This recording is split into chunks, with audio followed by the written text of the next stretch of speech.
Une dame a cassé le petit bois de ma fille en petits morceaux et ma fille a beaucoup pleuré. Pourquoi? Qu'est-ce qui s'était passé? On était au parc, on jouait avec les pierres et on était en train de les pousser avec des petits bouts de bois. Un de ces bouts de bois était vraiment beau et ma fille m'a dit « celui-là, je veux le prendre à la maison ». Je lui ai dit « bien sûr ». Elle voulait le mettre dans un bouquet de fleurs sèches qu'on avait pris de la forêt. Et en fait, quand on l'a laissé et qu'on est parti un peu plus loin, il y a un enfant qui est venu et qui a commencé à bouger le bout de bois, à gauche, à droite. Et la grand-mère de cet enfant est venue, elle l'a cassé en petits morceaux, elle lui a dit non, ça peut rentrer dans l'œil de quelqu'un. Ma fille était là, elle était choquée, elle a commencé à pleurer, elle a dit mais c'est à moi et ma maman me laisse.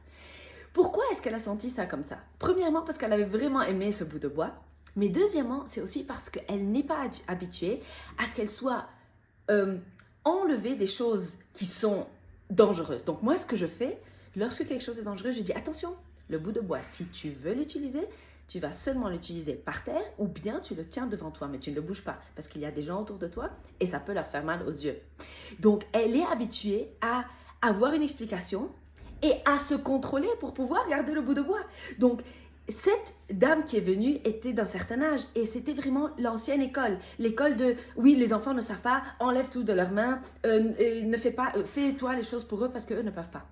En fait, quand on veut qu'il y ait un apprentissage, on garde les enfants en contact avec la chose et on leur explique comment l'utiliser, quoi faire et quoi ne pas faire pour que eux puissent, quand ils vont revoir ça autre part, pour que eux sachent comment l'utiliser et comment ne pas être dangereux pour les autres enfants. Donc, ce n'est pas d'enlever le contact avec cette chose, c'est de garder l'enfant là-bas et de le responsabiliser. Et c'est ça que ma fille était habituée à faire. Et maintenant, quelqu'un est juste venu et lui a cassé tout. Ce n'était pas facile.